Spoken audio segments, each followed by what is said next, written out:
got to get this through your head, that you have to develop a doggedness in order to make it. You got to have some toughness in you. And the only way to develop toughness is you got to practice being tough. And you cannot practice being tough by quitting every time you get tired, by stopping every time you don't feel like it, by giving up every time it gets challenging. That's what's wrong with people now. People don't make it because they always give up when it get hard. You know, it's so challenging now. You know, they was talking about me. I feel weak. I'm tired. Don't nobody give a life don't give a damn about you being tired. You got to get about the business now. You want to be successful, you got to get at it. You got to stop all this soft shoe shitting and all that mess, man. You got to get at it. You got to tear their mouth out. This ain't finna be easy. Life is not getting ready to be easy for you. You can stop hoping for that. You're going to lose loved ones. You're going to get fired. Your house going to get foreclosed on. Somebody going to give you a notice. The IRS going to call you. The bank going to lose your money. Somebody going to steal something from you. Your car going to break down. Your job going to relocate. All that's going to happen. But you got to get doggish about it. Now, you really want to be successful, you're going to have to get tough. If you soft, you ain't going to win. I'm sorry. Because the devil is busy. The devil going to throw hardship your way. He testing you too. You got to get doggedly tough. Period. So now, that's the truth. So now I said that part right there. Now, you can be nice if you want to, and that's beautiful. But you better get some dog in you, or you ain't gonna make it. You are responsible for your actions. You are responsible for the things that are necessary that's going to help you to go a little bit further than where you are today. If you're sitting back, just waiting for something to happen because you're not ready for it, then guess what? It ain't going to happen for you anyway because you're not ready for it. But if you're ready to step up, if you're ready to show up and you're ready to show out, then step up and get your business done. Stop waiting and stop pretending. Start doing something. Put some action behind the things that you are trying to accomplish. Limitations do exist, but these certain limitations that you're trying to put yourself through are not necessarily things that are holding you back. It's the other things that I know in my heart that you can do. For example, you don't need to be laying around in your bed saying that you don't like to get up. You need to get up. You know why? Because you got an opportunity and you're blessed enough to have breath in your body so that you can get up out of your bed and put your body to action. That doesn't necessarily mean it has to always be physical fitness. I'm just saying generally, do something that's going to make you a better person, mentally, physically, spiritually, whatever it takes. But don't you sit around and make excuses and pretend that everything is just going to be okay because you decide to just take the day off. There are no day offs. Even when you're sitting down, even when you're resting, you need to be thinking about your next move. So get up, show out, and most importantly, conduct your business. Once you think about whatever it is that you have desired, whatever that you think that will give your life a sense of meaning and purpose and direction, whatever you think will give you a sense of fulfillment, I just want you to think about this. I want you to think about this year coming up, this year that we're now in. I want you to look at the future. And I want you to think about what is it that will enable us to do that, and why is it that most people don't? I've had some tremendous breakthroughs. Many of you were here when I first came over 5 years ago pursuing a dream, working on creating and building and choosing a different kind of future. And it's always intrigued me what prevent most people from doing that. And when I first became intrigued at it and with it, it was at a point in my time when I was not where I wanted to be. I just felt at where I was at that point in time, it had to be more. I was working at a job, it wasn't going anywhere, I wasn't happy, and I wasn't making any money. Around payday, I would get angry. Now, you seem like you would get happy when it's time for you to get paid. But when I said, thank God it's Friday, it wasn't because I felt good about getting paid. Because I knew before I even got that check, that money was already gone. It was already allocated. So I felt like I wasn't working for anything. And I said there had to be more. to life than this, just working every day and scuffling and getting up in the morning and going through the same changes every day and robbing Peter to pay Paul. Had to be more than that. Life was boring. And it seemed for a period of my life I was in a rut.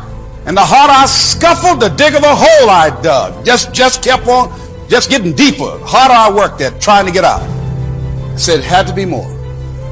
And then I would see people on television doing things. And I said, well, I sure like to do that. And saw people enjoying themselves and enjoying a great life. I said, I sure like to do that. But something happened to me, ladies and gentlemen, that I think happened to a lot of people. I've had a major breakthrough. I'm not asking you to agree with me. All I'm suggesting is that as you look at your life, that as we begin to work and start building a strong launching pad, and this trail that I've been on, I said, if I can prove this with my life, I'm going to get a goal. I'm going to get a dream. I'm going to have a vision of myself that will take me out of my comfort zone. Something that, as you look at it, somebody might say, that's impossible. You can't do that. But something that I like. I'm going to find me something that turns me on. See, at that point in time, I had not found my reason for being. I had not found the purpose of my life. And I had a very insecure feeling about myself. I didn't feel good about me. I didn't have the confidence that I wanted. And here's what I discovered, that when you don't have a grip on your purpose in life, when life doesn't have that special meaning and power for you, there is insecurity. But once you find your purpose, once you know why you showed up, and I believe all of us showed up to do something. Everybody here, you showed up to do something. There's something that's going to be done by you and nobody else. That's what you showed up to do. And if you don't do it, we all will be deprived. Now, some of us know what our purpose is, and most of us don't, consciously, but subconsciously, you know what it is. It's in you. You showed up with that in you. How do birds know how to fly from the north to the south during winter, and no one ever gave them any navigational training or told them which way to go? How do they know how to do that? They showed up with it. I believe we got that in us. Every successful person in this world has jumped. I'm going to tell you what I mean by that. You are going to have to jump. You cannot just exist in this life. You have got to try to live. If you are waking up thinking that there's got to be more to your life than it is, man, believe that it is. Believe in your heart of hearts that it is. But to get to that life, you're going to have to jump. Now, I'll tell you why I call it jumping.